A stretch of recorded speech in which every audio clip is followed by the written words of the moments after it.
Hey everyone, Anark here, and this is another Anark live stream. However, this one's going to be a little bit different. I'm going to be interviewing former political prisoner Eric King. Welcome, Eric. Hi, thanks for having me. Glad to be here. Yeah, absolutely. So this will be a semi-structured interview. I'm probably just going to be asking Eric a few questions, and so those of you who are in chat, if you have any questions, feel free to ask them. But also, if we're kind of already in the middle of the discussion, it might take me a little while to get to what you've said. But I think that probably just the best way to get started here is for you to give everybody a sort of comprehensive background of your case and maybe even kind of some of your life as an organizer and what got you to the point where they were, turning you into a political prisoner. And then maybe we can move to discussing what it was like being in prison afterwards. Yeah.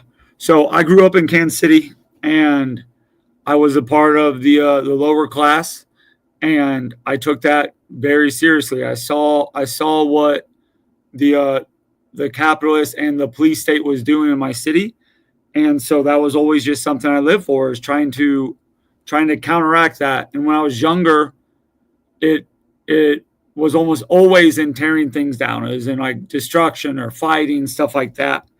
And so in 2014, the cops in Ferguson, Missouri, killed 18-year-old Michael Brown, and that destroyed me. And so what I saw around Kansas City was nothing, no action. And so I tried like attacking banks that were like financing the Ferguson police. I tried going after the KCPD, their cars and their police station too, for real. And it just didn't seem like, I never felt like I was doing enough. I always felt like I was letting Ferguson down. Like they were fighting this immense struggle with the law, and I was sleeping peacefully at night. And that didn't feel right to me. So after visiting there and trying to help in any way I could, I decided to take a little more direct action. And so September 11th, 2014, I got some Molotov cocktails made, and I threw them at a congressman's building, their office. And I made sure it was empty. The goal is not to kill some working class janitor. And yeah, it didn't end up burning the building down. It was a small window. They ended up just like popping off on the side of the building or on the window frame. But I just wanted to make a statement of justified rage, that the state shouldn't be peaceful while other people are fighting for their lives. And I went underground for 5 days. 5 days after that, and someone told the cops what apartment I was crashing at. And September 16th, they showed up with their machine guns and all that jazz, and they got me. Yeah. So that's pretty intense. You say they showed up with their machine guns. I guess they expected it to be a fight, huh? Yeah, they were watching. Like, people don't realize, like, when that white van stuff that you hear about in like movies, like that's real. And so that white van was just out there for 4 or 5 days, and I didn't think I was naive. I was a child, basically, at least mentally. And so yeah, when I went out to walk the dog before going to work, they rolled up, and I did have a bunch of guns. Like, in my car there was a shit ton, and because I thought that was the only way to resist. But they didn't search the car, and I didn't move a fucking inch when they rolled up. I'm sorry. That was probably in your interest. Yeah. I think they would have taken literally any tiny infraction as an opportunity to do something out of hand. Yeah, actually, Clatari asked a good question here. Do you ever find out who snitched on you? I wish. I have my suspicions. Only like 4 people knew where I was. And the fact that they didn't search for the guns made me suspicious. But the person I was living with, their whole lives got destroyed. They lost their apartment. They lost their job. Like, the cops ruined them for helping me. So I don't think it was them. But a lot of your comrades, they're really solid until the FBI shows up. And when those feds start talking about, if you don't tell us, we're going to get you, people aren't always able to say no to them. Yeah, I can imagine. So you were arrested, then you're probably taken to like some kind of county lockup in the meantime, just while they were arraigning you and everything. Yeah, so in Kansas City, they take you to 12th and Locust. It's the KC jail downtown.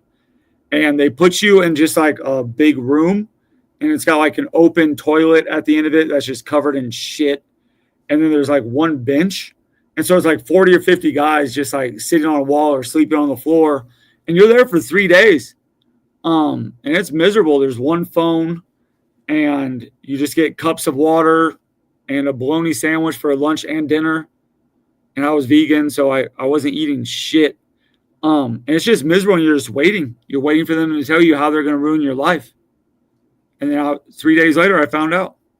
So what did they end up charging you with? I got 4 charges. And they're all the same charge.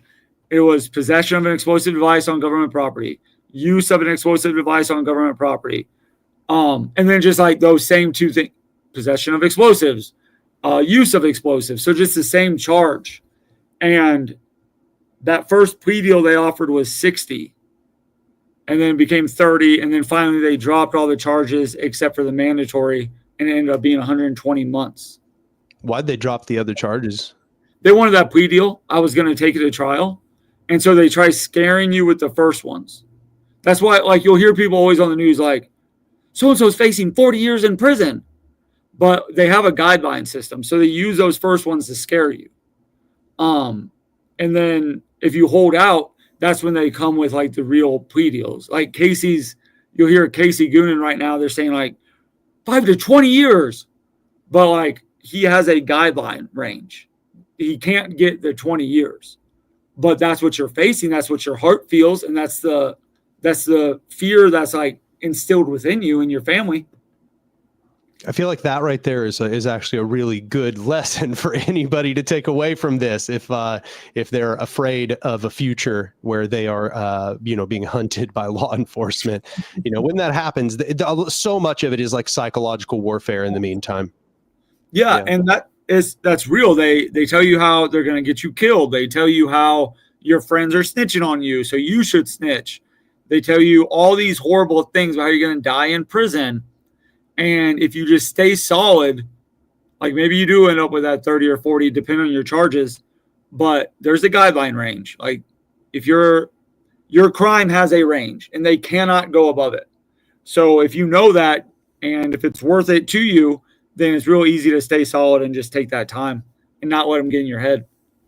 So I'm interested, kind of like, what was your spirit like? What was your psychology like when this first began? Did you kind of feel defeated? Were you angry? Were you, level-headed? Like, where were you at when this all happened?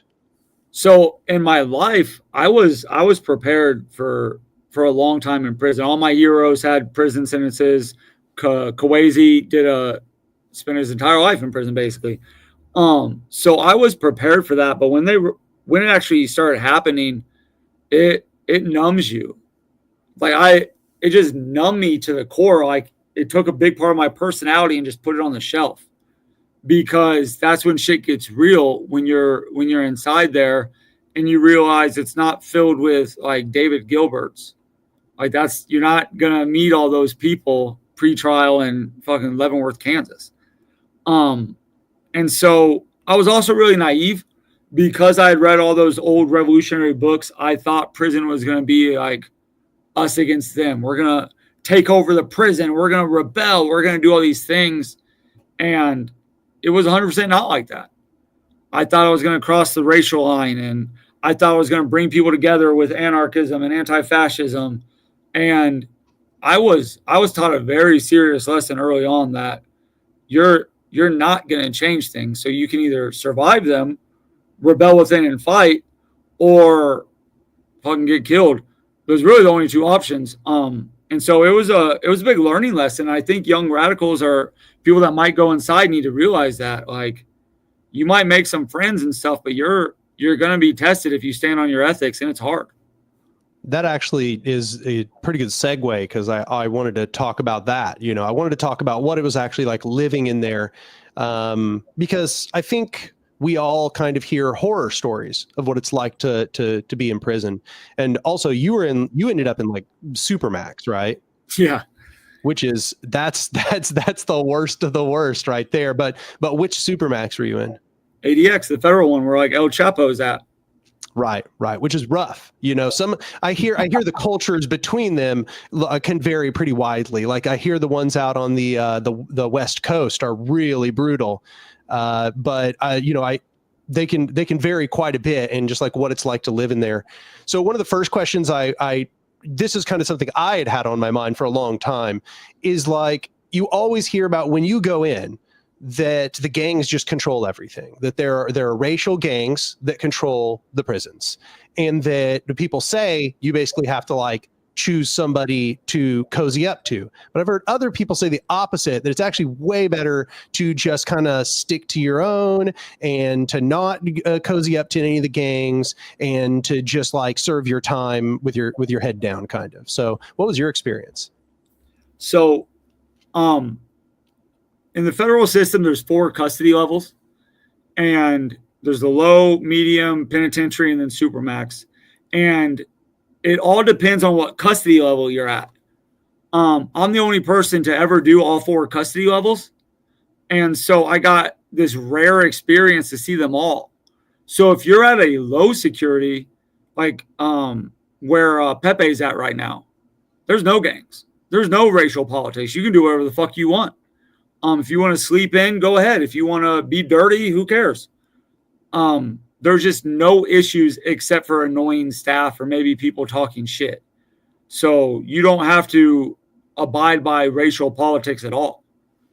When you go up in custody, the next one's medium security. And if you're on the West Coast or in a prison with West Coast politics, like I was at Florence Medium, those things are hard. And there are gangs that run those prisons, but there's also what's called cars. And let's say you're a white guy. You're going to be in a car, whether you want to or not. And that car is usually your city. So I was in the Kansas City car. There was an Oklahoma car. And so you don't have to roll under a gang, but you are going to be held accountable. And you are going to follow those politics up to a point. Like you're either going to walk that line or you're going to be fighting a lot. And that's what ended up happening to me. I ended up fighting a lot. When you go to a penitentiary, there's no fighting a lot. You'll get your fucking head kicked off if you don't act right. You will follow the guidelines set forth. You don't have to join gangs. Like people get a misconception about that. It's hard to join gangs. They only want warriors. They only want people that will pull that knife when it's time.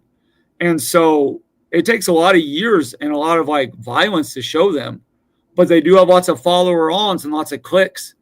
But there is a violence on such a level that you have to determine what you're willing to stand on. Like what means the most to you? The gangs in Florence tried bucking on me real hard because I taught a yoga class, and I would let black dudes into my yoga class, and Mexicans, whoever, but the whites rivals inside as black guys.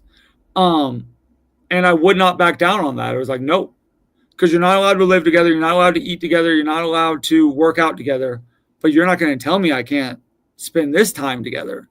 And so I ended up having to stand on that a bunch, and it sucked. Like there was but there was other times when like a trans prisoner would hit the yard and they would try to fuck them up, and I would have to ride with that person. Like, you're not going to do this. But at a penitentiary, I would have got murdered. You don't do that at a penitentiary. You would get literally killed. And then ADX, by the way, ADX, you're locked down 24 hours a day. What you were describing there was before you went to ADX. Yeah, the 3 before. Ah, I see. So there is a little bit of that wiggle room. You can kind of stand on principle a little bit in the first 3 levels. You can stand on principle, but you're going to have to fight on it, basically. The first 2, at a low and medium, you can do anything. At a medium, you just have to toe the line. Don't go over too far. Like if I had tried to live with a black guy, I would have got stabbed. You cannot do that. But I could play Scrabble or teach a class. At a penitentiary, you're not doing any of that. The second they think you're doing something race traitorish, you're dead. You're dead. I see.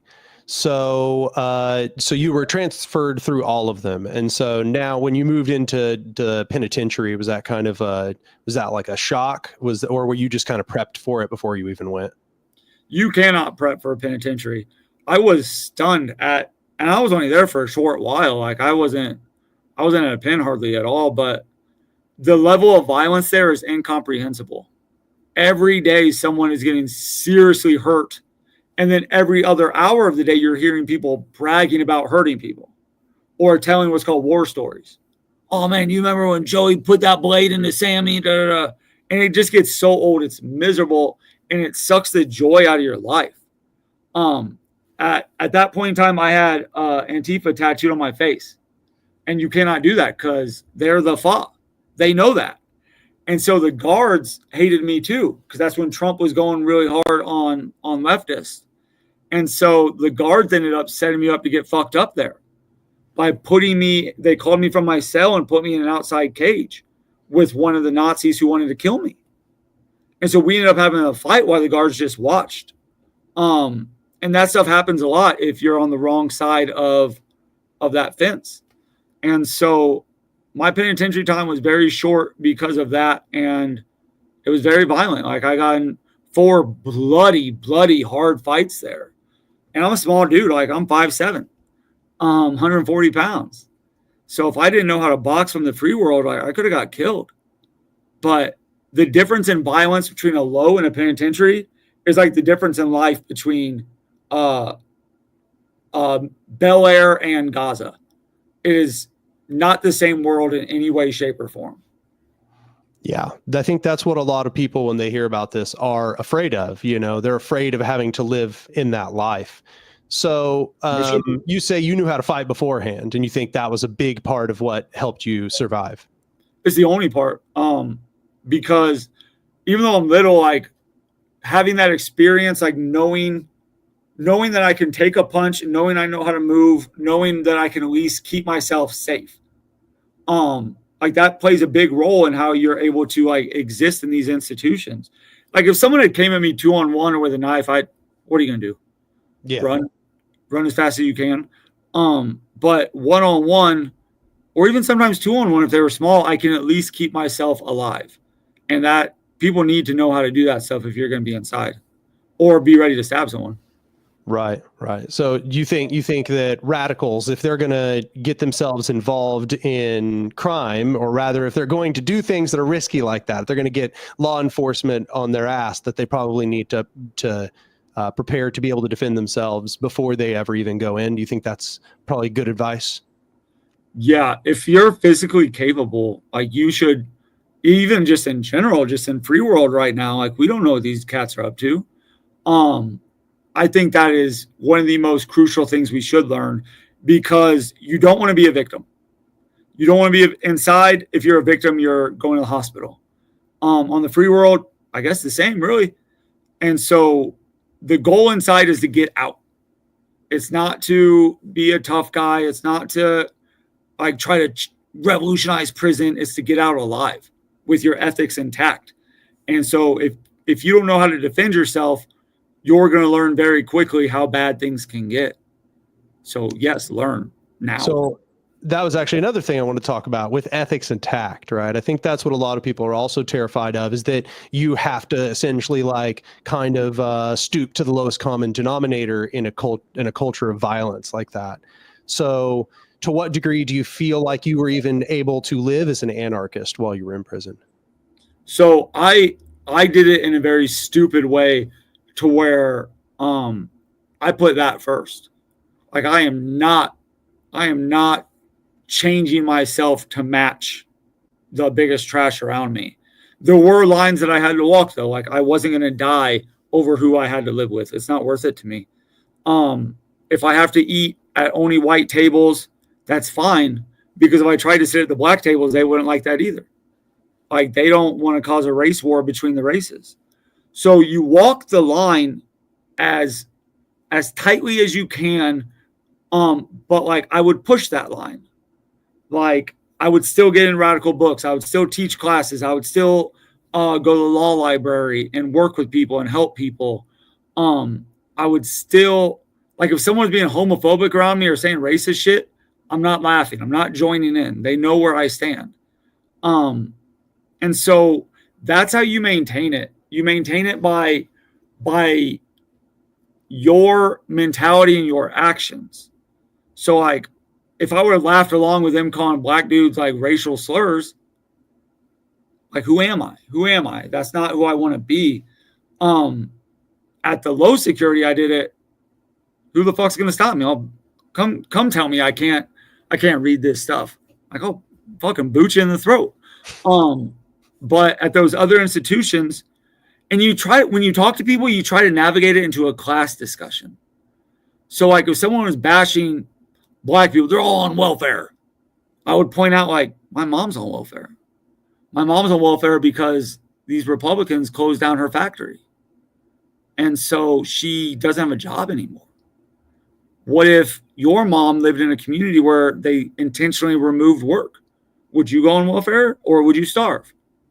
And when you have these discussions as a class thing, you can segue it into a racial thing, and then you can start like really being who you are. But it's a very delicate dance. And as I said, like there was violence from staff, violence from guards, violence from everybody. It comes at you at all angles. And I could have tightened up a little bit for sure. In what way? So I didn't have to, like in the medium, I didn't have to be as open about it. I didn't have to talk about white supremacy all the time. I didn't have to call out homophobia all the time, because in my mind, I was representing the left inside prison. They're not going to meet another person most likely. And I wanted people to know that I won't tolerate this. But getting yourself fucked up isn't going to stop homophobia in prison. Getting yourself stabbed or getting yourself, like I got jumped a lot for real, isn't going to stop racism. It's going to make you a target. And so your life isn't worth words. Like there's nothing someone can say inside prison that is worth dying over. But that is what happens. And that is what I put myself in a position to experience. And I'm glad it didn't ever escalate beyond that. But like, if anyone's going in right now, like I would tell them, just be cool. Like you can relax. You don't have to fight every battle. The whole thing needs to be fight to win. Fight the battles that are the most important. When they tried to kill that trans cat, that was a fight worth having. That's when you stand up. That's when you get the knife and you're like, you're not going to hurt this dude. I'll stand on this. But someone calling someone a slur over here, you don't have to inject yourself in that business.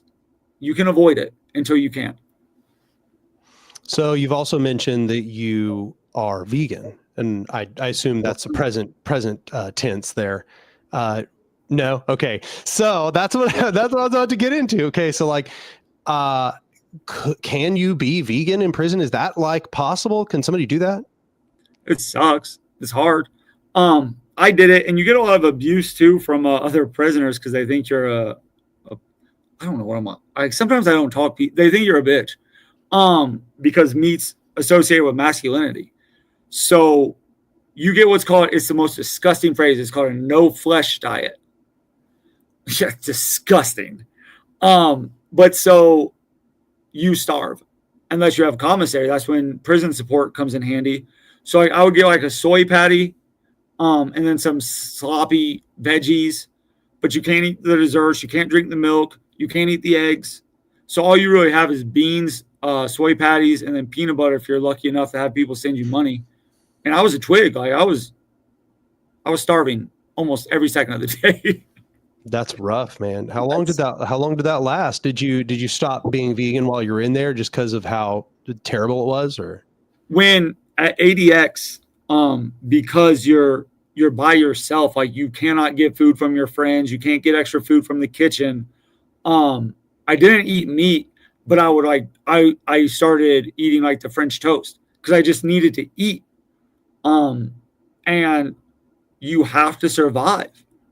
So I would try to eat as little as possible, but if all we have for dinner is eggs, and I didn't eat dinner yesterday or the day before, I'm not gonna die in this prison when I'm already getting like fucking tortured. You do your best. 70% is better than 0%. Yeah, no, for sure. Because I've had people also ask about that.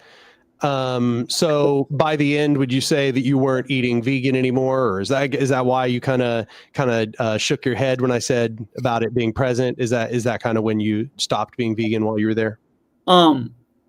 It is, and the reason I laughed is because like I have so much fucking guilt about that. It doesn't feel good. Like I recognize my like oppressive nature in doing that, but I also recognize that like I at what point, how do I word this? Sometimes I just want to fucking eat something. Like sometimes I just want to create dopamine where they stole it. And if that means eating a goddamn chocolate chip cookie that might have milk in it, like I don't want to say I earned that cookie because no, I didn't earn anything. But if I'm being honest, I've been through a lot. And if this can create just even a little bit of dopamine that they stole from me, then I'm willing to do that. But I mean, no judgment from me. I am an omnivore myself. So, but somebody also mentions, they say fairly certain that kosher and halal diets can be bent or broken during times of turmoil or extreme distress, for what it's worth. So, like, to be honest, that does feel good. Yeah, like, it does make me feel better. Yeah. No, I mean, I think most people understand that this is extreme circumstances. So probably even most people who are really diehard vegans would understand. And I got a lot of shit mixture in the audience. So, oh, sorry. No, I was just saying, I got a mixture in the audience, so it's not. I don't think anybody's about to burn you down here. I did get burned down in letters though. People that act like they're prison support. And by the way, I made this hat. For the person asking, I made this myself. Yeah. It's my own brand. Fuck cops. But so I would get letters from alleged like supporters, but they only supported me because of the vegan stuff. And they would lecture me about how if I'm drinking milk, I might as well be drinking blood. I might as well just go kill someone and drink their blood if that's how I'm going to be. That like I deserve to be treated that way then. And it was sickening. I don't want to say it made me hate vegans, but it made me hate those motherfuckers. Like, you come in here and starve 5 days a week and then also have to fight and also have to deal with mental and emotional abuse. Don't judge me, motherfucker. But they did, and it sucked. Yeah, that's disappointing. But no, I'm sorry to hear that. That sounds super, super stressful. Just adding more difficulty, more emotional turmoil to what was already such a difficult scenario. So you were talking about that, you've talked a lot about Penn. Now, what about moving into Supermax? Like, what was that also kind of a culture shock, or do you feel like penitentiary and Supermax are closer to each other? So or is it another can't be prepared for the transition kind of thing? No. So before being sent because it's a long process. So I went through a whole second trial inside prison for fighting a lieutenant, and they were trying to give me 20 years, and I took it to trial, and I won. And they weren't expecting that. Like only 0.08% of federal trials win. So when that happened, the Bureau hated my guts. Like I was in the shoe the whole seg, for about 4.5 years straight at that point. Yeah. And I had like special restrictions because I was Antifa, fucking Trump. So I had no phone calls, no visits, no email. And for 2.5 of those years, no mail. I wasn't allowed mail. And so that's 24-hour lockdown. And then after trial, that's when they started the process, and you have to like talk to psychologists, and region has to approve, and it's a long thing. So when I went to ADX, I'd already done 5.5 total years, 4 straight, and then another couple before that. And so I thought I was ready. You think you are. But that prison is so mythological inside the feds. Like it's where Ted Kaczynski was. It's where all the Unabomber, like all these people. I guess that's the same person, but you know what I mean. Like the 9/11 dudes are in there, like just these infamous people. And then all of a sudden, like me, like what am I doing here? But so that prison's strange because it's a tomb. I didn't see anyone or hear another voice for my first 2 weeks. Like, and you're in a concrete box. It's not a steel cell. You can't hit the wall. You're in a concrete box. You don't see the sky. You don't hear anything. And it's psychological torture. People lose their minds there. Because the isolate, like you're literally never around another human except for a guard with a steel baton. And even then you're handcuffed. So I didn't have a visit my first year there. I only had 7 phone calls my entire 2 years there. It just isolates you. It tears your brain to pieces. And that's what you're not prepared for. You're not prepared for how serious isolation can get. And so you got to do what you got to do to survive. How long were you in Supermax? 2, just about 2. Man, that's horrifying. That just sounds terrible. I'm going to be honest. Like I still suffer a lot of trauma because it was after the trial and then that it was 5.5 straight years of essentially no communication with people I love. There'd be like little pockets where I was allowed letters or whatever, but that shit gets hard. It sounds easy. A lot of people think like, oh, at least you're not around other mean people. But like, if you're sitting in your bathroom for 5.5 straight years, you can imagine the toll that takes on your brain and on your body. And it's hard to describe because like, how do I describe to you that it made me scared of every other human being? And it made me paranoid that everything's about to happen. And it made me not trust myself as a human. Like, am I a piece of shit? Like, am I bad? That's what institutionalization is. You take on the role of the oppressor, but on yourself. And that shit happens. And it takes a long time to shake off. And I'm still shaking it off. Somebody asked, I think, a pretty good question because you talked about yoga. They said, how did yoga and meditation help with isolation? It helped a lot, honestly.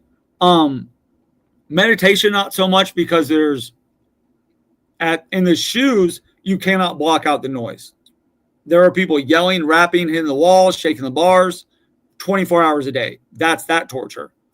In ADX, you're all by yourself and all you can hear is your voices. And that's where yoga and meditation were really great. I ended up like pinching a nerve in my neck my last like 6 months. So I couldn't even move to do the workouts. And that was torturous. But it does help because it's a part of your routine. And so it's not even the yoga or the meditation. It's having a routine. Like this is a part of my day. It's going to create dopamine because I set a goal and now I'm achieving that goal. That's where it helps you. And obviously like the physical stuff, but mentally that's what it did for me. I have a goal. I accomplished it. That's more than they wanted me to do. They want me to sit in here and rot. Instead, I set plans for myself. And so it's a psychological battle. And so it helped in that way a lot.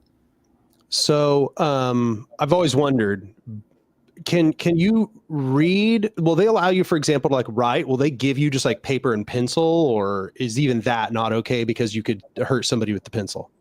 And like, are you talking about in prisons or in like Supermax shit? I mean, kind of honestly at all of the different levels. I assume at the first level, yes, but like as you proceed, like at what point are you not allowed to just write, for example?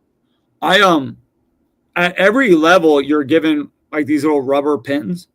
And so it's like a little small thing. It's got a little pin in there. At low and medium, you can have anything. They don't care. You're not going to do nothing. But so even in a penitentiary, you can buy pins because you have real knives. You don't need to make a pin, a knife out of a pin. Like that's the least of their worries. But when you get into this shoe, that's when you start losing all this stuff. So they would give you like, it's a piece of rubber, like a tire, and you have to sharpen it on your ground and then try to write letters that way.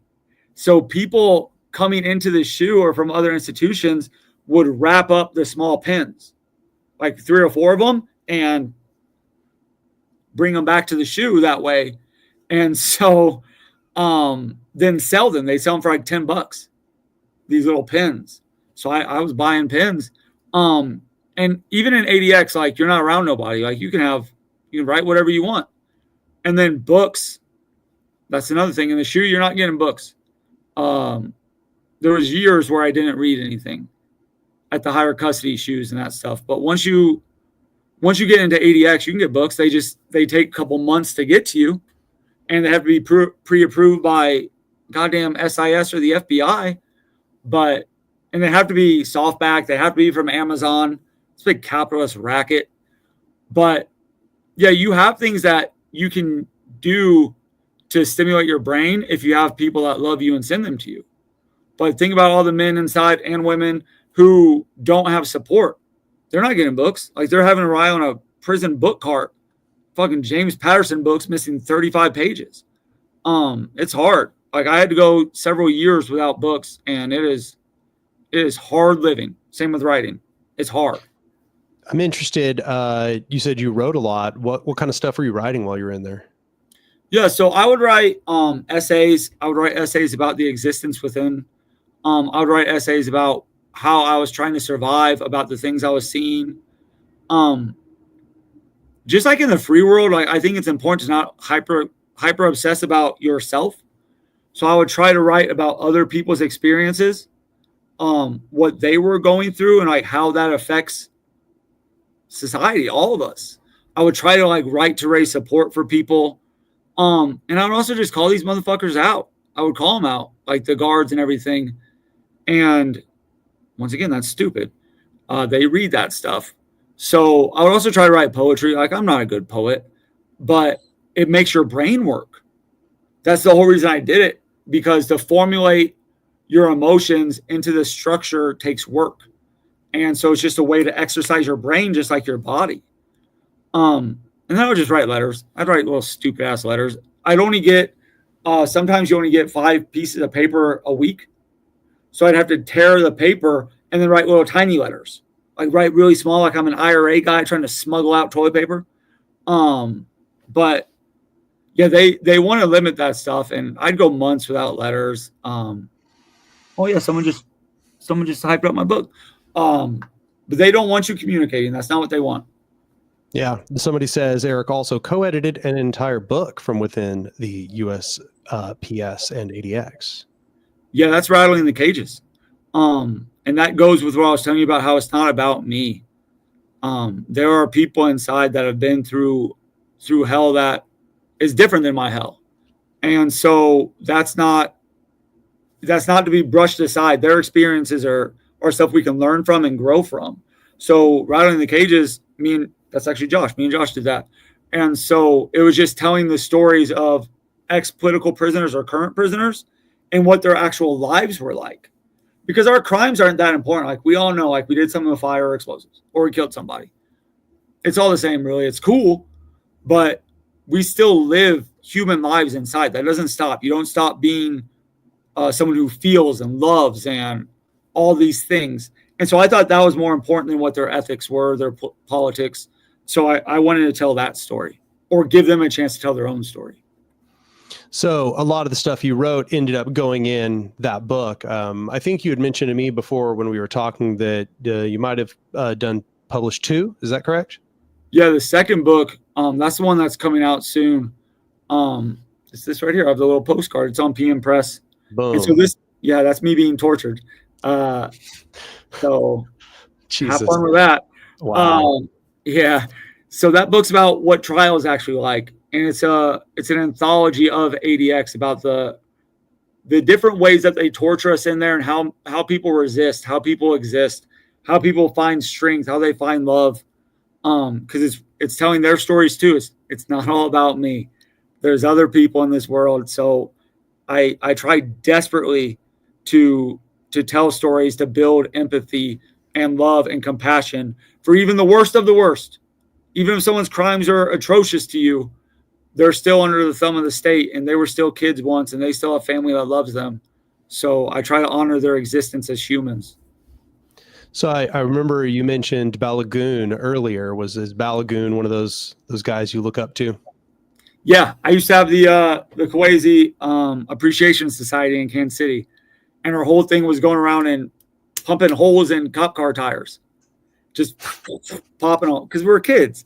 Or like super gluing ATMs. Like you'd put a card in and break it and super glue it. Just fun shit, like just fun stuff. And so Hoodlum stuff. yeah, and his time inside was unbelievably hard. Like at one point he had a gun smuggled in and I took some guards hostage. Stuff like that. But he ended up dying of AIDS inside because no one cared. No one cared about prisoners. And so yeah, that's why he was one of my idols, because he never gave up. Yeah, no, he was truly an impressive human being, and I've had a lot of people read Soldier's story and be very inspired by Soldier's story. If you're not inspired by Kwesi, like, you might be a piece of shit. Like, you might want to check your internalized racism or something.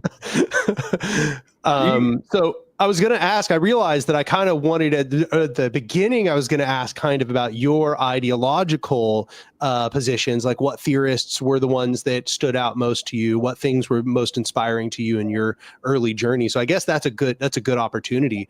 If you had to kind of name the theorists and the anarchists of history that were the ones that really stood out to you, you'd probably say Balagoon, but who else would you say? At that point in time, I was all action. So it was all go. So obviously the old school people like Berkman and the old Italians. But then like I really love Bonanno. Like I love that dude. And Alfredo. And his whole thing was like, let's get to work. Like let's start chopping down this tree. And he went to prison for like a jewelry heist or something. I really loved reading about the old Spanish cats like Derudi and them. The illegalist in France. I guess everywhere else too, because it was all action. It was all, I'm not going to let your repression steal my soul. I am going to fight against this. And that's what I carried into prison, was that same attitude of like, I say this a lot, but you took my body. You're not taking this. You're not taking my heart. When I got free, it became a lot more different. My anarchism became a lot more growth instead of terror. It became like, how can we build communities? How can we help each other? How can we do mutual aid? How can we be kind? How can we open our arms and our hearts to build the world we want to see, as opposed to just tearing down the world we hate? Like, don't get me wrong. Like, I still want to see these cops dead. I still, like, every cop is still a target. That's not what I'm saying. But for me and where I'm at mentally, it has to be a place of growth, because otherwise I'll spiral into depression and trauma and just fucking hate the world. Yeah, no, I mean, that's kind of that's actually exactly what I was wanting to know, is kind of, yeah, how that evolution took place. Because, on this channel, I definitely promote more the constructive, or I try to promote the constructive and the destructive at the same time, right? Because as you note, a lot of anarchists are much more on that destructive side rather than constructive. And I try to balance them. I think it's really important that we have kind of an equally constructive and destructive vision, right? I think it's simple. I think the destructive is really simple. It's just a quick expression of dissatisfaction or anger or sadness or empathy, radical empathy. But it's easy to do. It's easy to take a gun and go blast a cop's head off. It takes a little bravery or impulse control, and you can do it. It's a lot harder to formulate ideas about how to make the government and system unnecessary. Like to build a world to where we don't need them. And that takes a lot more work. It takes a lot more work to do the garden stuff, to feed people, to help people get medical care they need. It's hard. That is hard as shit. Prison support is hard. Like supporting people inside that you might not even like. That's hard. And so I honor people that do that now, because like I know how easy it was to do the other side. There's nothing. Just throw some bottles. Pull the trigger. It takes no thought. It takes a lot of heart. Maybe a pinch of bravery, but it's just as hard to support the trans community in the face of fascism as it is to shoot a politician or something. So, I wonder, was anarchist Black Cross in communication with you while you were in prison? So, I mean, the ABC is not a monolith. There's different ones all across the country, and Denver ABC is who found me.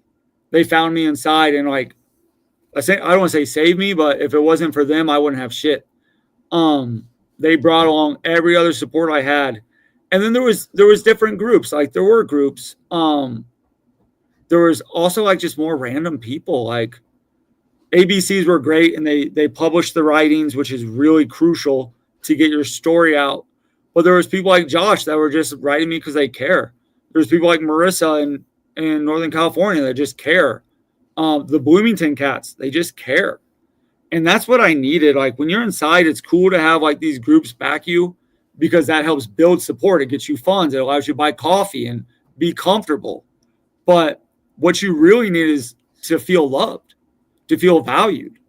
Without that, it doesn't matter how many goddamn letters you get. I could get 50 letters a week, but if they were all just tokenizing me or objectifying me as a political prisoner, as opposed to connecting with me as a human, like, thanks. Like, it feels good. But so, yeah, the groups are badass, but they're only as badass as the action they carry out.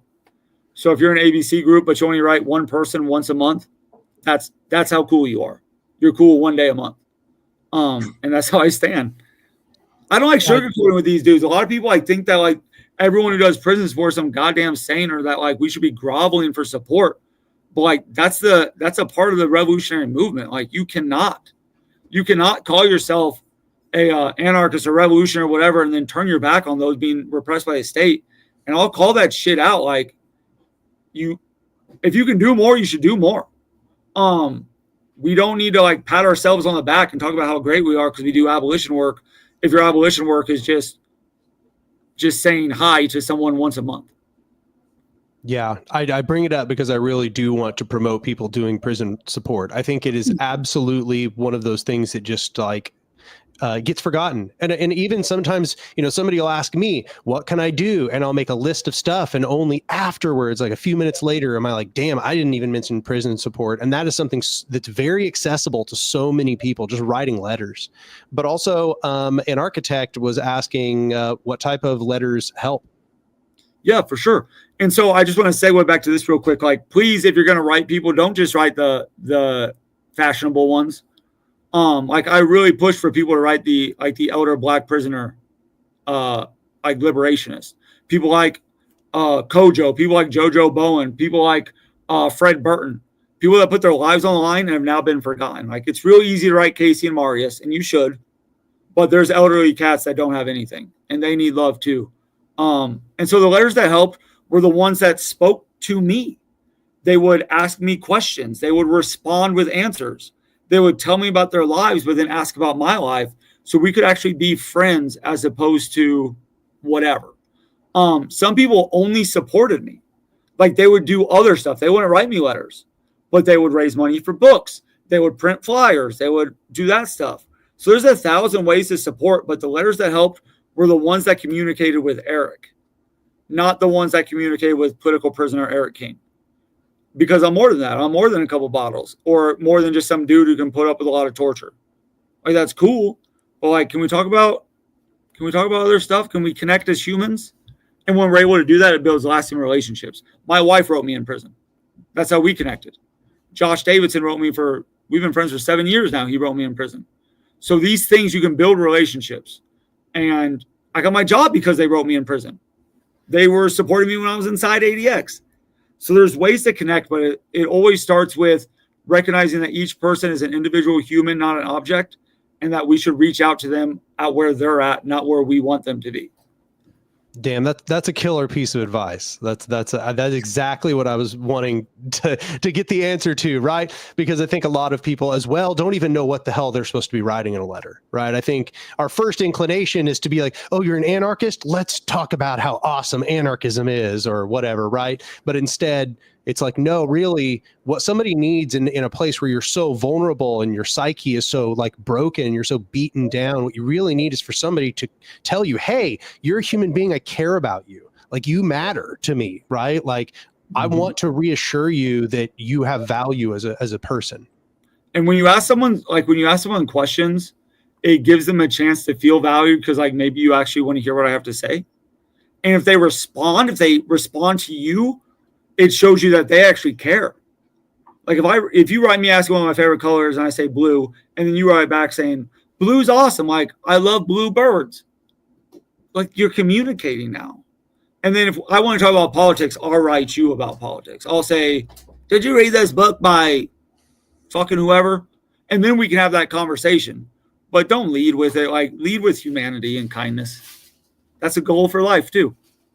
Hell yeah. Damn. That is gold. Somebody said this is gold. They're right. This is gold for sure. Like no doubt. I'm a pedantic jerk. So how much were you able to, because, I mentioned reading in there, but how much were you able to actually like read anything that had any association with your politics, or was it just like too locked down? So someone asked about sending stamps and blank sheets of paper. Don't send stamps.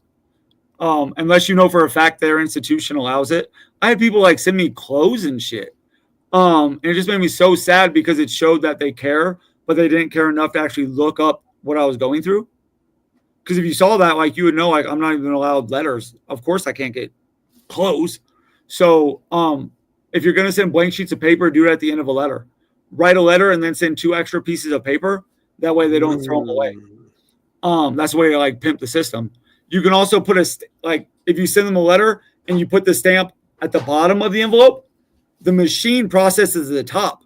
So then we can heat up water or breathe on the stamp and you can peel it off and then reuse it because it doesn't have the black ink on it. So that's the way to send stamps. But as far as books, yeah, man, and a lot of them, I gotta be honest, a lot of them are boring as shit. Like I don't need every AK press book about every single goddamn thought that ever happened in the world. I don't need that. I like books about people that motivated me or history that was interesting, but also like I like dystopian books. I like National Book Award winners. I want to read things that expand my brain and my ability to process the world, not just my ability to think about repression. I think about repression every second of the day. When it starts pissing in my cell and throwing away my letters, I understand that hierarchy is bad. But I also want to know what this wizard and this dragon's doing. Like, can we read books that also have just lessons within them instead of like preaching to me? But they let in books because they want to profile you. Prisons profile people. So they would let me have every single radical book.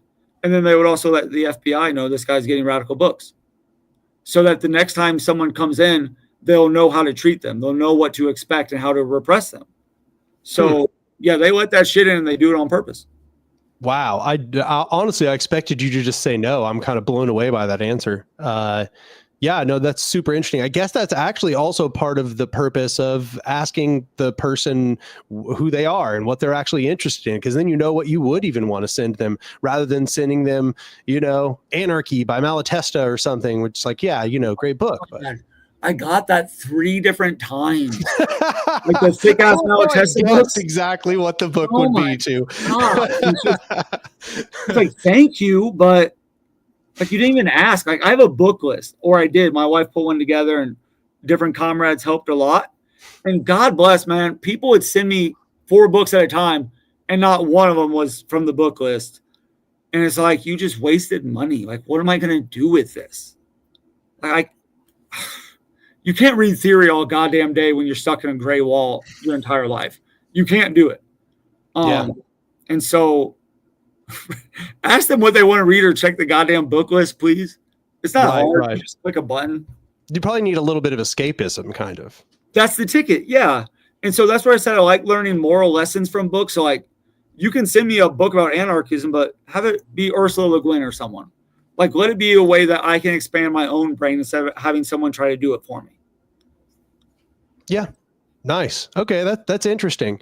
So yeah, I mean, for my own personal conception, my idea of how I would survive in prison was always that if I could write, I could stay sane, right? Like that for me, that was almost just the key. Like if I can write, I'm going to be okay. Like maybe not generally, of course, it's going to fuck my brain up, but I can survive is the way that it, and you're saying that there kind of is hope of that, maybe even the worst circumstances. You just have to be clever about being able to do it. Yeah, don't think that you'll only survive if you write. Like you still have to exist within prison. So Don't think that like, oh, if I write a bunch, I don't have to go put in work or get shaken down. But if you're in the shoes if you're in a segregation situation and you have access to pen and paper, it's something that can keep your brain active.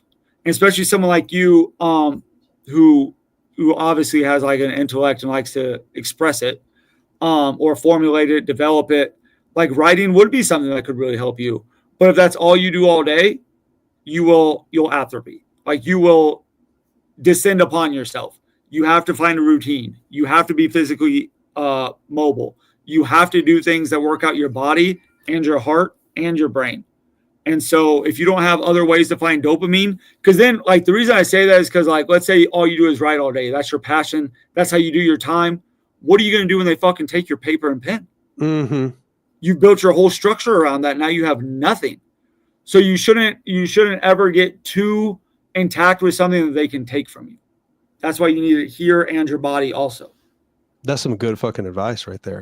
So I mean, it's like, another thing is this is a ridiculous thing to say, but I've always felt like, well, one of the only upsides of prison is I'm going to have a lot of time to work out, not a lot of distractions. I'm going to be able to just work out while I'm in there. Do you feel like that's actually true?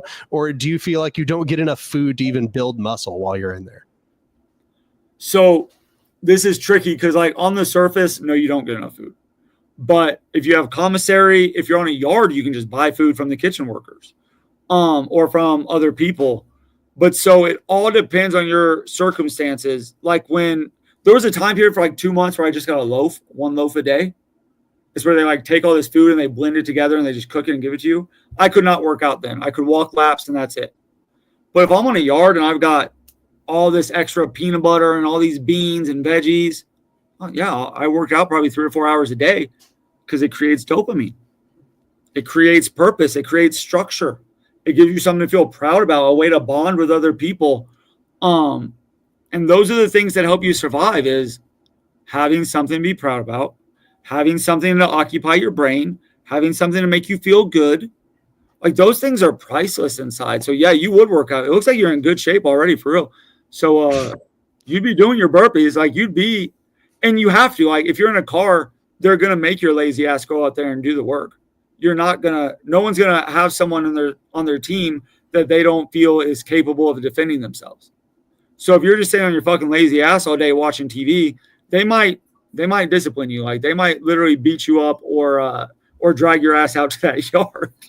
Yeah. Yeah, that's my understanding. It's not funny. I'm laughing. It's not funny. It's stupid. No, well, it's absurd, right? I mean, it's terrible.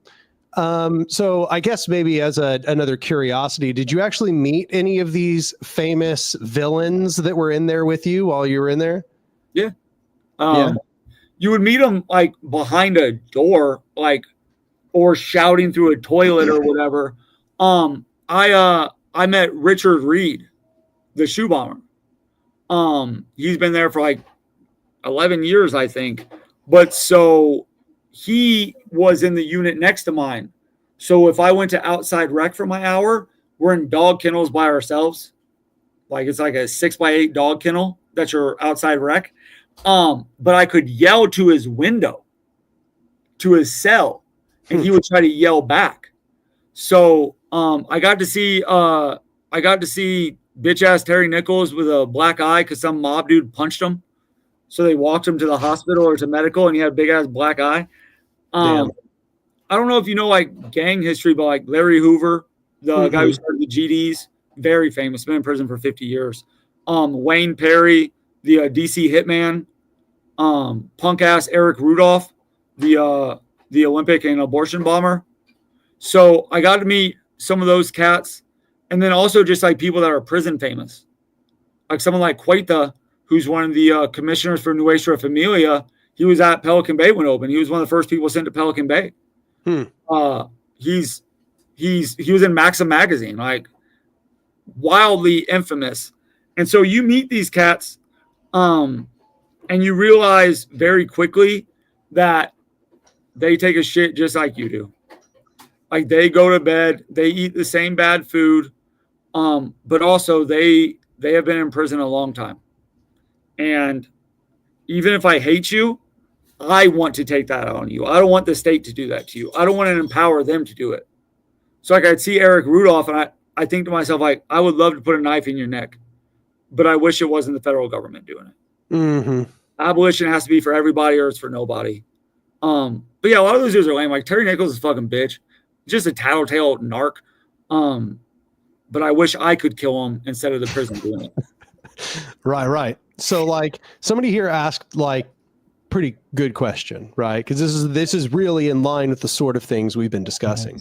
Is it hard to remain empathetic to others around you when you're having to spend every day with them? Yes. Some of these people you grow to hate deeply. On a yard, it's the easiest thing on earth to hate somebody. And the prison encourages it. Like the environment encourages you to hate them and to show them how much you hate them. But in the SHU or in ADX, you're around these cats, and if you're able to think outside yourself, it is easy to develop empathy. Like I would meet people that had been inside that prison for 20 years. You've never heard of them. 20 years of 24-hour lockdown, and their actions were monstrous. Like one of them cut some dude's stomach open and wrapped the intestines around him. That's indefensible. But you start seeing like he's got a family too. Like he was a little kid once. These things don't happen in a bubble. Like capitalism destroys people. Environments destroy people. A lack of love and a lack of empathy when they were younger or developing, or a lack of mental health care. These things, no one grows up wanting to cut someone open. No one grows up wanting to do this, but your environment can shape you. But do I get angry at them? Yeah. Like, fuck you, dude. Lay down. If someone's being too loud, they're hitting their shower, and that's the only noise I can hear all day of my life, I want to murder that person. Without a doubt. Like, there's not a second thought in my mind except for violence. But you got to reel that in. Like, that cannot be how you exist, or that's how you'll be. You are what you put out. And so if you just exist in a world of violence, the world they want you to have, that's who you're going to be. And so it's a conscious decision not to be that way. And someone said, what car do the geezers ride with? Larry Hoover, he's GD. He's the head of the GDs. He's the founder. Wayne Perry, he's the head of the DC Blacks. Someone like Eric Rudolph or Terry Nichols, they're just white pieces of shit. There's not really cars in ADX because you're by yourself 24/7. So on a yard, Terry Nichols would roll with white dudes in Oklahoma. Eric Rudolph would roll with the whites from Georgia, where the fuck that trash is from. So, but yeah, you have to maintain a level of your own humanity, because otherwise you're living their narrative. And I don't want the government to control my narrative. They control enough. You don't get this too. Do you feel like now that you're out that you've kind of started to redevelop some of that empathy? Do you feel like you're able now with some distance to have more empathy for the people that you were there with? I had it then too. And I do have that. I try to, and I talk about this sometimes with people I know, I really try to separate what their crime is from the fact that they exist. And kind of like what I said earlier, I have to remind myself that they were a child playing with toys once or bouncing a ball. I don't know what they saw. I don't know what adults did to them. I don't know what the school or lack of schooling did to them. I don't know these things. Like Richard Reed, for example, he watched other Muslims get blown to shit. He was in Bosnia. He watched Iraq and Afghanistan. He loved so much that he had to act out in rage. So do I judge him the same way the government's judging him? Am I the state now, or I'm going to say you did this so you get punished? That's not my job. I don't want that. And so that is something I still do today. I still focus on the fact that if they had love, if they had all things equal, who knows? But I don't want to be judged. I don't want someone to look at me and say, like, this white trash piece of shit needs to be in prison for life. I want you to say, like, who is he? Like, why? Why did you feel this was best? What do you care about? What means the most to you? What causes you happiness? And that's where I put my attention with these cats. So how long have you been out now? Has it been a year and a half?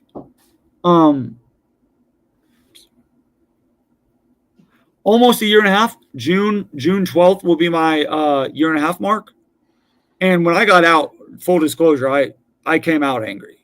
Like, I came out with a lot of trauma. I'd been physically tortured, emotionally tortured, segregated and separated from humanity. I had suffered violence that like people don't always understand. You can imagine, like, let's say you're handcuffed behind your back and then someone 6 feet tall and 300 pounds picks you up and slams you on your head and sends you to the hospital. It's hard to shake off that paranoia. That's what that scar is. You don't forget that stuff. Just because you're out of the bars, like people think the best day of your life is the day you get out of prison, and it's not. It's like 4th of July. Like you have these expectations and then it's kind of scary and it's hard. But as you move on, if you have enough support, you can grow. You can start shaking off the prison on you. But if you don't have support, I don't know how people survive without support. Honestly, I would have killed somebody or myself. I have 2 different therapists. I have great friends. I get to come on neat anarchist talk shows. Most people don't have that. Most people don't have a phone waiting for them and a beautiful wife and a home. And if you don't know how to deal with this stuff, you will crumble. And I cry all the time, dude. I weep all the time for kindness and for sadness. I hold people close. When I get off the phone with somebody, I'm terrified I'll never talk to them again. When someone walks out of the room, I get scared what if something happens to them. Because there were so many times I had friends that would either get transferred or get butchered. And you never know. And so I have to shake off the trauma that, like, you can live your life. You deserve to be happy. You don't have to live in fear. But PTSD is fucking real. And so it takes a lot of hard work and love, and we need to support people when they get out. Hell yeah, bro. I'm really glad to hear that. Honestly, that you're doing better, at least even just a year and a half in, bro. Yeah, doing better. That's good. That's good. So what kind of stuff are you involved in now? What kind of organizations are you involved in? Yeah. So I realized when I got out of prison, like, we only have so many spoons. I cannot spread myself so thin that I'm really not doing anything for anyone. So I really, I got hired by Bread and Roses Legal Center, just Z Williams, Erica Unger. And so we focus a lot on trans dignity. We focus on supporting this community that is getting destroyed by the government and by just bigots. And that's where I invest my time, like class struggles. I try to talk about abolition a lot. I try to encourage people to support prisoners, but also to learn what they're going through and why it's not necessary. And that takes a lot of work. I do lots of I try to talk. I talk a lot. And then I have, like, being able to write this book for real. Like, I'm not just here pimping some book, but it's trauma. Like, that's how I sift through all the bullshit they put within me. I get to tell the stories of what they're doing to people, these stories that are buried and the stories that I have buried within me. And so when I put them out, now all of a sudden I'm uprooting that repression tree that's taken hold in me. And so that's why I love doing talks. That's why I love people like you that give me a chance to just verbalize like what happens. Because I need people to care. I need you to care what the government's doing to people, because it could be you. If all of a sudden anarchy talk shows become illegal, your ass could be right where I was. And so that's where I invest my time now. I just invested in trying to get people to give a shit.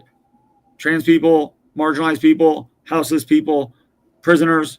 Like, please, just someone give a shit what's happening. And that's where I put my love. That's where I put my heart.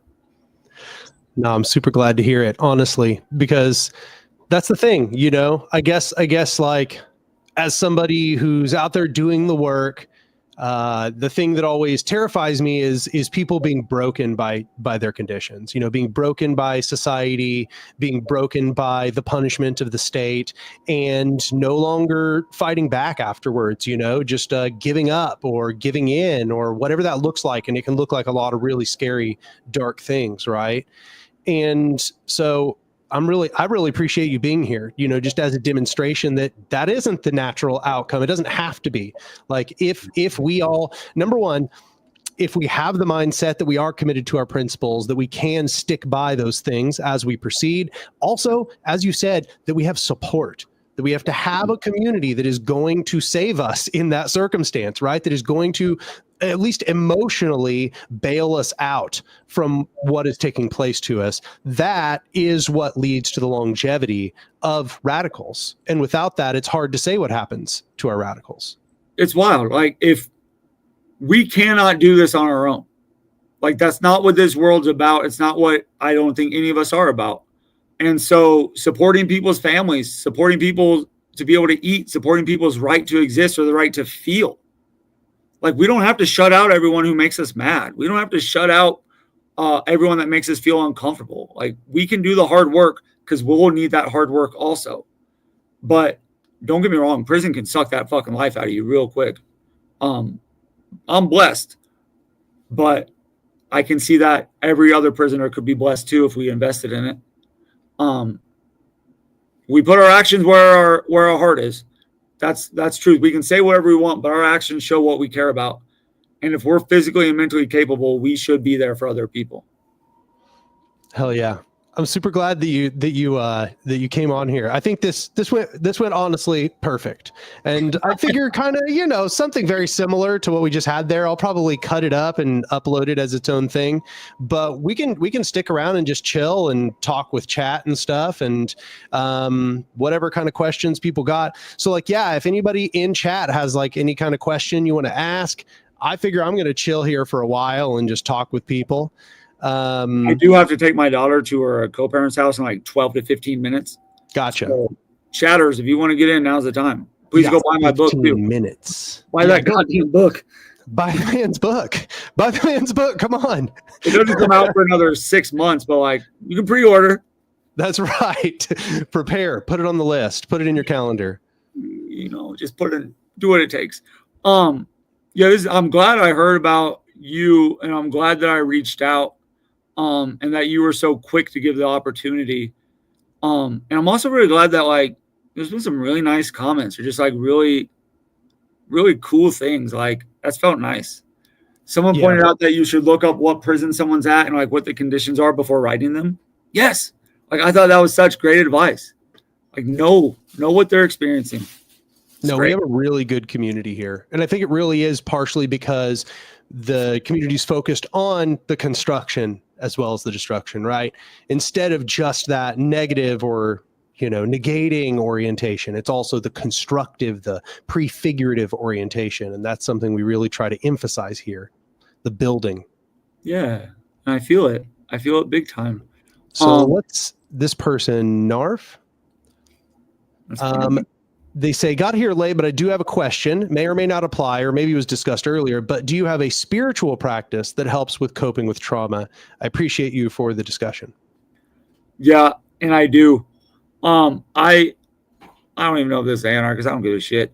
I lean into energy. I lean into that. I think the universe is a big, beautiful place that I don't fully understand. And I take energy and I call it my goddesses. I call it the people I love. I name it. And that's who I lean into when I'm going through something hard or when I'm going through something good, because it reminds me to be grateful, intentional gratefulness. And if I'm telling them how grateful I am for something, I'm also telling myself, and it gives me a chance to enjoy and express my love of life. So I do that absolutely. And I don't know where I would be without that energy. I'd be dark. So it helps me. It saved me. Got another one here. He says, all I'd be thinking about would be food. What's the first thing you ate when you got out? Also, what's your favorite bird? So it's obviously a crow. The most yes, there we go. See, we got it, everybody. And crows, they're anarchists. That's why, they're the most anarchist of all creatures. I love them to death. Also, tortoise. It's not a bird, but I have a lot of respect for tortoises. I just love them to death. They move on their own time. You can't tell those dudes what to do at all. First thing I ate was oatmeal cream pies. It was my favorite food growing up, and I had to go that decade without it. And I ate about 3 of them and immediately felt like I was going to puke. It was so much. And my wife and comrades got me a cup of real coffee, and I took about 1 sip and felt like I was on meth. Put it down. Too much. Honestly, though, we totally underestimate how powerful caffeine is as a Oh my stimulant. It is God. ludicrously powerful. I wasn't ready. Yeah. Did the oatmeal cream pie still taste good, or was it overwhelming now that you'd been in there for so long? I also didn't realize like that I had a very severe gluten intolerance. Like, I didn't Oh, realize why my body, and I always felt like shit, always bloated. So at that time, like it was the best thing I've ever eaten in my life, but it always made me feel bad afterwards. So now I realized that I was poisoning myself, but it was dope. And I can't encourage people enough that like prison support cannot stop when those gates open. Like it obviously you can't invest your life and give every single person every single thing. But if someone's getting out, like shoot them a couple bucks for a towel, like shoot them a gift card to fucking Target, not Target, they're a piece of shit, but somewhere so they can get food that makes them happy, or a fucking phone cord to charge their phone. Like people need help when they get out, and maybe let them be sad and shitty and still love them. Like it helps. as an architect says, your humanity remaining intact, even if bruised, is a huge flex and a testament to the failure of the state. That's nice as shit. I hear that sometimes. I always think people are making fun of me because like I still have self-worth issues. Like I don't deserve this. Like what?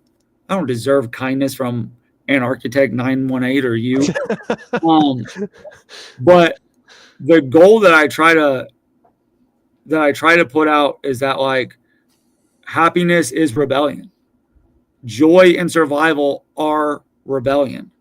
Um, and that's how I fight back. Like I will find joy. I will find that love of life. I couldn't do it without my wife. I guarantee you that. Um, the state almost had me. I was ready to ruin my life in there, but joy is the best way we can fight back. That they can't take everything. You can take something. You don't get everything, you motherfuckers. It's a good place for us to end right there. I appreciate you coming on. I appreciate everybody in the chat. That was phenomenal. It was so easy. I know I didn't feel like it was a stressful at any point. I feel like I'm a pretty cool dude. Exactly. See, I'm lucky. You know, we hadn't I'll really be talked back on when the book comes out. Yeah, and buy the man's book, huh? Buy the man's book. It wouldn't hurt. Comes out in January, but you can still buy it now.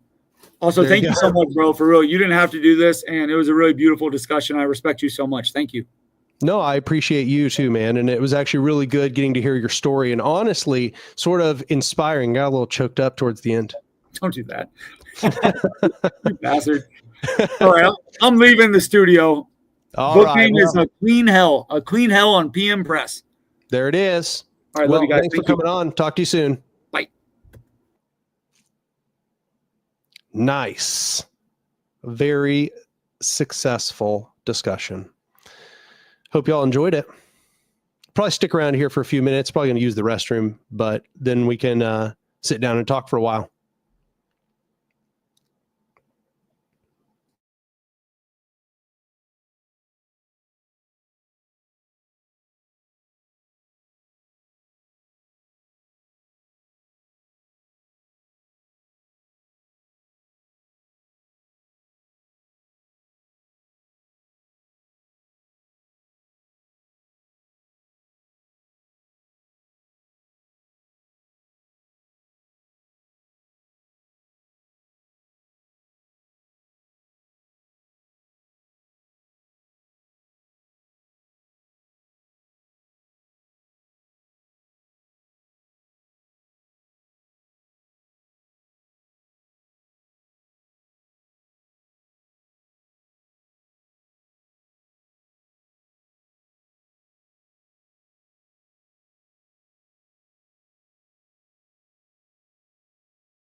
All right, I'm back.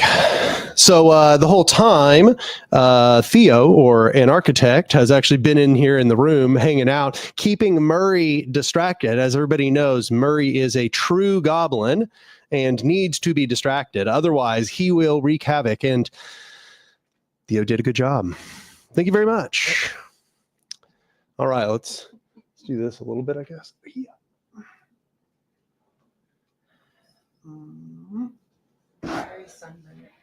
There we go. Ta-da! I guess I could turn this off. So yeah, no, that went super, super well. Honestly, a very easy conversation. Didn't feel stressful at any point.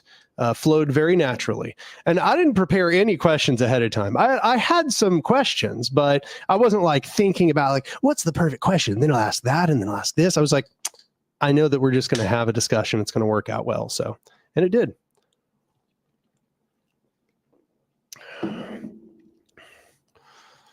Now you're stuck with me. Not nearly as cool as having Eric King on the show, I guess, but now you just got old Daniel. Oh yeah, and an architect, the one and only an architect.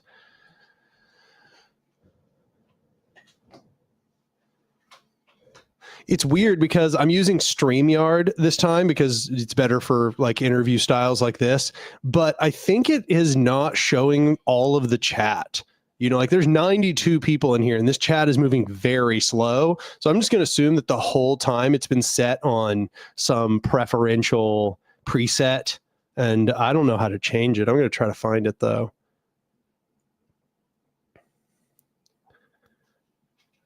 Yeah, you had to catch your cat. Luckily, my cat has not like he's not an inside outside cat, and when he goes outside, he's not prepared for it, so he doesn't just sprint. He just like slowly, like anxiously sniffs things.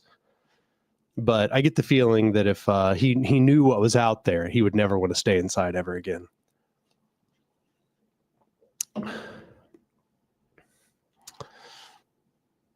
You say you don't know if you could be as brave as he is, but I believe you can be. But it's something you have to commit yourself to. Bravery is not the absence of fear. Bravery is continuing to act in the face of fear. Do it afraid. Yep, do it afraid. That's how everything really works. Brave people don't not feel fear. They feel fear, and it just doesn't control them. Literally, I've been afraid my entire fucking life, and I've never let it stop me from doing a goddamn thing. That's the key. The key is to live by your principles, even if it is scary.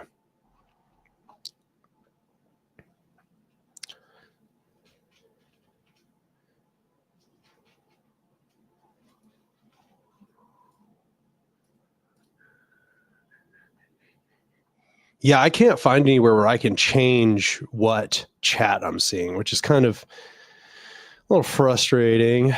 Do it afraid. Exactly. That's the key. And yeah, Brycey's right. The more you do it, you do start to feel a little less afraid over time. The more times you've done it, you start to kind of get used to the feeling of danger, the feeling of risk. You have to repeat it, but scary things will probably always continue to be scary. Oh, I got a donation from Kaimatara for $2. I appreciate it. They said, hurrah, we saw your Sabo Tabby kitten. Yeah, I think he was just eating food there a second ago. Yeah, and I just want to emphasize, and it's something I've realized that I haven't emphasized enough in the past, is just how important prison support is, right? I mean, there is a living testament to the importance of prison support. It is not just a side project. It is something that we as a movement have to continuously manage successfully, or else otherwise our political prisoners will just languish to death in prison. And I think you all agree that's probably not what we want. Maybe it's just me, but I don't think that's what we want.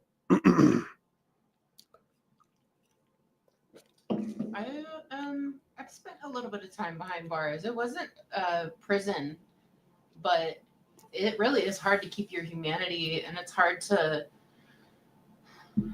it's hard to remember that you yourself are a human and that you're not, when you're exposed to abuse, emotional abuse of the state, you kind of, it starts to seep in and you start to feel bad about yourself, that you are the person that they're telling you are, that you're being mistreated and abused because you're a bad person. It's hard to remember that all of that is a lie, that it's all just punitive hate.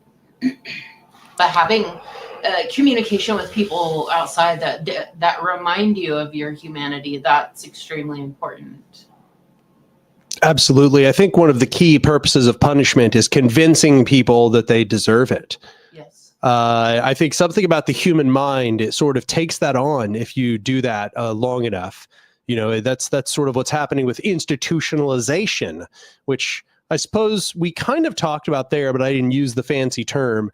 But I think that institutionalization, it's usually something we talk about happening to people that are in prison. But I think institutionalization is something that happens in all forms of hierarchical relationships. So, we're out of focus. Let's focus right. Focus. There we go. It's something that happens in all forms of abusive, or rather, I should say, hierarchical relationships.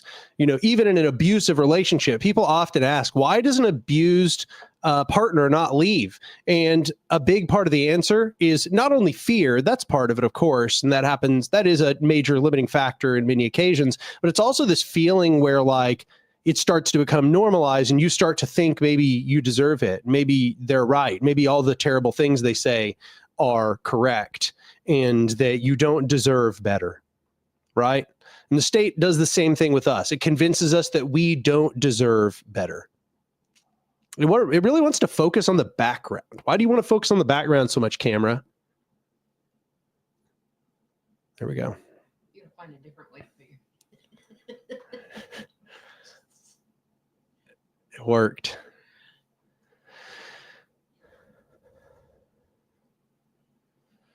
Armand Prince. Oh, that's right. I can put stuff because I'm doing StreamYard. Armand Prince asks, hey, any input on potential projects I could put a mechanical engineering degree towards for prefiguration? I know communal needs vary a lot, but just general ideas. I mean, yeah, it probably varies a little bit too much for me to just say. Mechanical engineering degree obviously is going to be put towards the creation of things that are going to help on the spot in person. I would say, like, for example, if you were out helping us with Cooperation Tulsa, I'd have so many answers for you. I would have all kinds of answers about things that we could use somebody's mechanical engineering degree for. However, not many groups own land and are doing an urban farm. So certainly not something that we could generalize, but suffice to say, a mechanical engineering degree could be very useful in a variety of circumstances. But I'm thinking it would mostly be useful for people that are doing forms of prefiguration. Anything that we need now that has to do with creating and building or providing, all of those things are going to still be needed when it's no longer controlled by capital. I've had this discussion with someone who was pursuing their degree to become a pharmacist. Who? Come into the frame. Sorry. So I had this discussion with someone who was getting their degree to become a pharmacist, and they were really distraught because they had put so many years into it. 'Cause it's basically like a medical degree with a focus on pharmacology. And they were like, all this feels like it's worthless, that it's for nothing, because, it's like capitalism is falling. And I told them, no, actually, that's all the more reason why you need to keep going to school and finish this out, because the system is falling. And when it does, we are going to need people who know how to do that shit. And we need those people now, actually, for anyone doing DIY stuff. We need that knowledge, because the needs of the people are not going to stop. We'll just have to find different ways to provide it. And so for anyone that has those skills, those are incredibly important and useful. Yeah, I mean, sorry. ask yourself what it is you provide right now, and then ask yourself how you can provide that to the movement. Because, our horizontal alternatives, many of them are going to utilize similar machines, similar networks of connection or communication. Those things are still going to be needed. They might take a different form, but they're what the need that they fulfill will probably remain in a lot of circumstances. So ask yourself how that skill and what you are currently providing well, I don't know if you were saying that you already had the degree or you had a job or whatever. But, just ask yourself, what do mechanical engineers provide to this society? And ask yourself how you can provide that to alternative horizontal structures.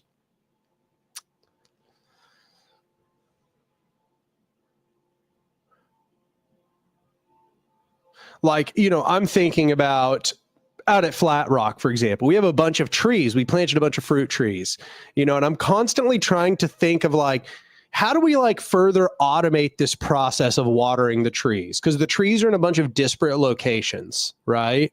And what we have to do right now is we have to go around with a cart and a huge 50-gallon barrel full of water. And then we just put water in these buckets that have a slow leak on them. But I've also thought about what if there were some kind of aqueduct thing going on that took rainwater and routed it to the trees or something? I think a mechanical engineering degree would probably have some very helpful knowledge about how to do something like that. But, just that's the sort of thinking I would encourage. Or one of the indigenous farmers in Brazil that uses the same the same kind of technology, where they have using just natural laws of physics to deliver. But they understand it. I don't. I have no idea how they're doing that. Yeah, I've been thinking about it. I've been thinking about how to do the tree watering. We've got automated watering for the other crops, but the trees, that's a little bit harder because they're in weird locations and it's not easy to get stuff to them. Thank God it's downhill, though. It is downhill. That might be pretty helpful. But yeah, I'll probably only stick around for a little while. So if y'all got any thoughts or questions before I head out, I'm going to try to be productive today if I can. We'll find out about that. It sucks. I'm pretty sure people must be talking. I've been following along on my phone just because I couldn't see the screen from over there. Yeah. And I did not see anything that... It just seemed like it was going slow, like a lot of people were just taking it in.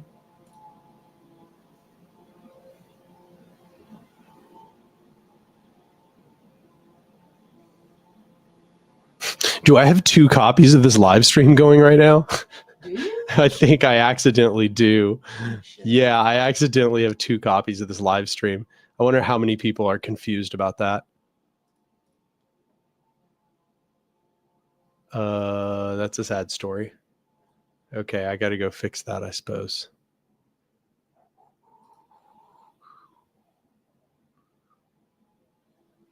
I am no here says it's even more insidious. The state convinces us that it's foolish to even dream of anything more.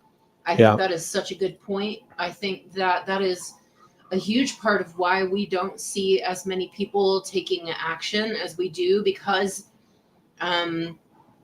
somewhere I can pinpoint it, somewhere around the 70s, started this dialogue of what? I'm just doing this so I can see the chat. Okay. Sorry, I threw Theo off completely. I brought up a copy of the live stream that was going on. Absolute brain lock. Okay, continue with what you're saying. Yeah, so sometime around the 70s, it started this new dialogue of, the man is too big to take down. The government's too big to take down. You're never going to do that. The best that we can do is change ourselves and become our authentic selves and express ourselves. And of course, capitalism is opportunistic as hell. and really grabbed the hold of that and was like, if you want to express yourself, we'll sell you everything you could ever possibly need to express yourself in all sorts of ways, just like everybody else. But yeah, there is this belief that there's nothing we can do, and that's absolutely false. We have to do it anyway. Indeed. Got a donation from Kaimatara again. I would say cumulatively for $7. They say, as a Maori. Okay, see, I know how to pronounce things. I can get why people are reluctant to call indigenous resistance such as ours anarchist, but conversely, isn't it Eurocentric to believe anarchism can only be centered around European thinkers, as opposed to my anarchism being centered around our... I'm sorry, there's no way I'm going to pronounce those words, but I can make a fool of myself in attempting. Atwa Tumatawanga. There we go. Papa Tua Nukutanga. Oh, wow. Offended like an I've just made enemies of everybody in that entire region. Yeah, now, yeah, there we go. I agree with that. Yeah, no, actually, this is kind of an open debate, of course, right? People have taken both positions on it. Some people have said that it is Eurocentric. It is Eurocentric to, or rather, it's tokenizing to claim indigenous peoples as being examples of the function of anarchism, and others, yourself included, have suggested that no, it's Eurocentric to claim that anarchism is a uniquely European current, and that those ideas have been discovered organically by peoples going back tens or hundreds of thousands of years, that this is an organic form of the human recognition. It's just the human desire for dignity and autonomy and decision making within their society. My personal tendency is more towards your perspective, but I do understand both perspectives. I'm open to just saying this word anarchist only applies to some very specific thinkers and is associated with a particular historical movement. I'm open to that. But my intuition is to say that no, we're just calling this anarchism. That's just what the Europeans call this set of ideas, and that it doesn't need to be called anarchism. It doesn't matter what the hell it's called, and that it has been discovered independently by many people throughout history and in the modern day, and will continue to be discovered for all of the history of conscious beings, in my opinion. So, yeah. The Zapatistas still to this day, they reject the label of anarchists. They say we're not anarchists, we're Zapatistas. But obviously they have the horizontal structure, with directly democratic consensus decision making. And so I don't really care to apply our label to them, because the rejection of that is saying we didn't come to this because we read about some French white guy from the 1800s. This has always been a part of our community, that we, that came spontaneously from the people deciding this is the most dignified way for us to live. And I've talked to people that say you go to a lot of places where they have horizontal structures, and if you mention the word anarchism, they just look at you like, what is that?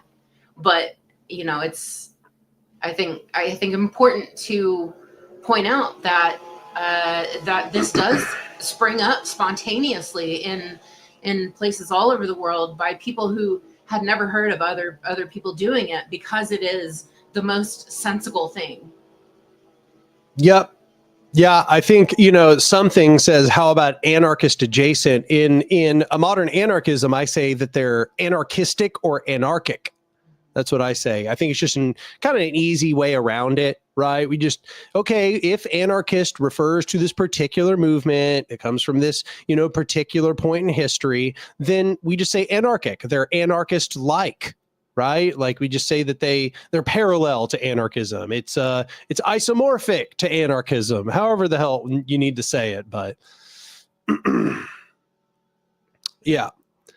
Yeah, and as Kaimatara says, it's the saying anti-hierarchy, anti-authority, horizontalism, right? I mean, it's like people get really, really hung up on labels. I find sometimes anybody who's watched my live streams has heard me say this 100 times at this point, and that is just that, it's so much better to just communicate with people using the words. That's confusing.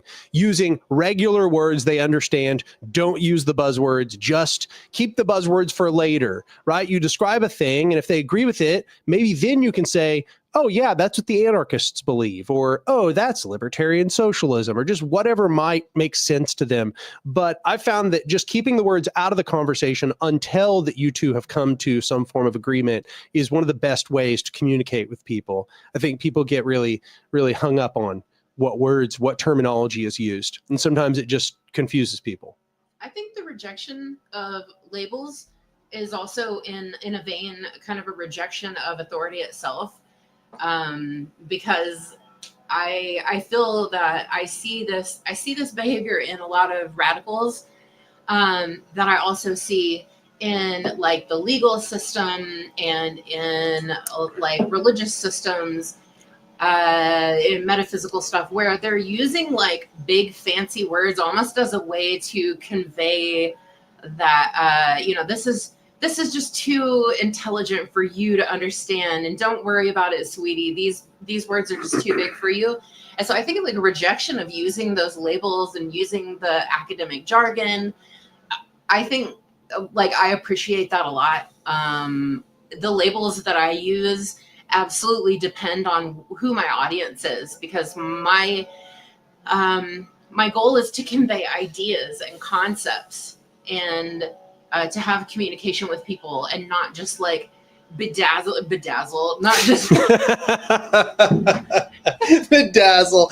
Yeah, dazzle. Not just dazzle them with my like fancy language that makes it, and I've also noticed that a lot of people feel when you do use language that they don't understand, a lot of people feel like they're being insulted, or they feel embarrassed, like, oh, well, they're acting like I should know this. Maybe I'm dumb. And so I've started actually avoiding a lot of that academic lingo, and I read it, but I try to avoid employing it unless that's the language that somebody else is using.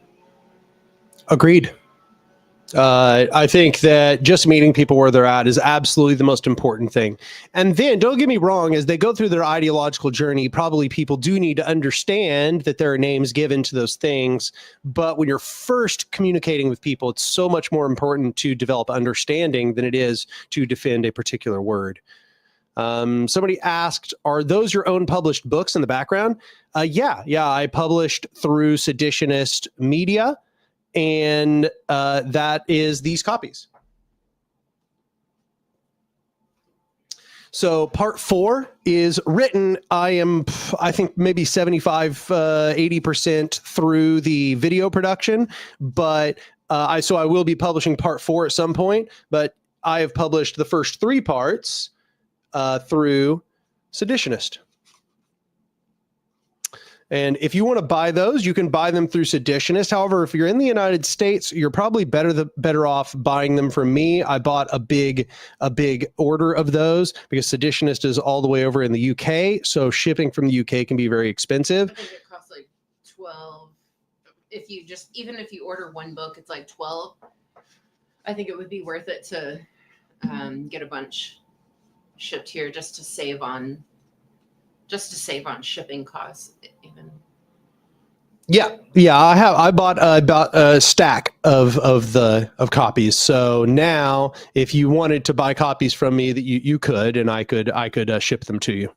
I don't know what the best way to get a hold of me would be. I guess probably Instagram. Yeah, probably Instagram would be the best way.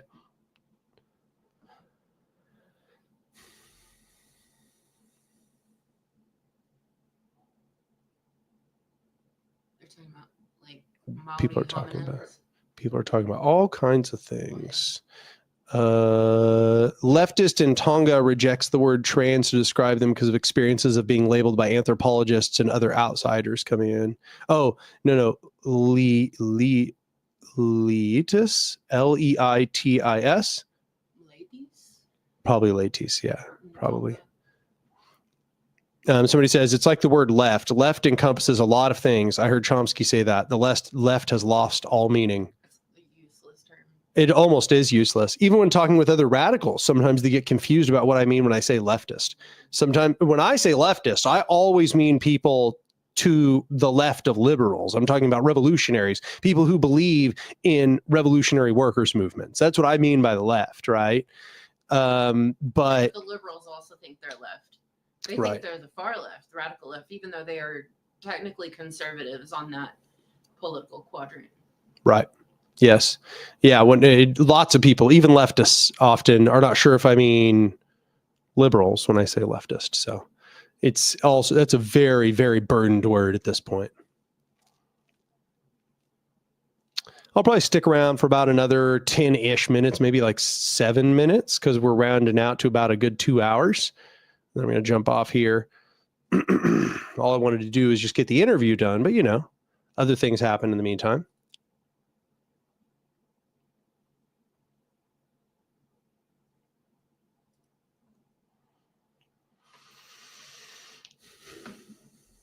I'm going to say again, that was an excellent interview. Yeah, that went super well. That was way more moving and powerful than I expected, Yeah. I feel like we caught him at a sweet spot, that he's had enough time to kind of catch his breath after being released and to kind of work through some of the PTSD that he's, able to really formulate and articulate his ideas, and just his humanity, his love being intact for people, and even the point about even the people that I hate, I don't want the state to have that power to oppress them. It's just really powerful. Yeah, that was very good. That was fantastic, especially given that I had been feeling that the channel didn't have enough of a discussion about prisoners' issues, and that was the perfect way to round out that discussion. You said you only caught the end of it. You just rewind, begin from the beginning. It was really good, very, very valuable, and I think a lot of people need to hear it. It had a lot of just so many good points, so many good insights. I think it was very, very valuable, and I definitely will be cutting that one up and turning it into shorts, and definitely will probably also cut it up into a little bit more edited form, so it's a little easier to consume. Although, damn, the pacing was good too. We didn't really have any like empty moments in the whole thing. Yeah, it was excellent right from the get-go. I know with a lot of interviews, sometimes it takes a few minutes to get like warmed up and get into it before things start getting juicy, and it was just instantly hot. Yep. I mean, I kind of had the idea in mind that I was just going to do it from beginning to end sort of thing. We're going to start the beforehand, the background, then we're going to talk about being there, and then we're going to talk about getting out. And that seemed to work out. It was a good structure. All right, everybody. Well, I think I'm going to wrap it up here. I appreciate y'all joining. And once again, this will be released separately as an actual released video. Maybe not tomorrow, but I'm going to see if I can get it edited and ready to go by tomorrow. But I think that's about it. I will see y'all next time.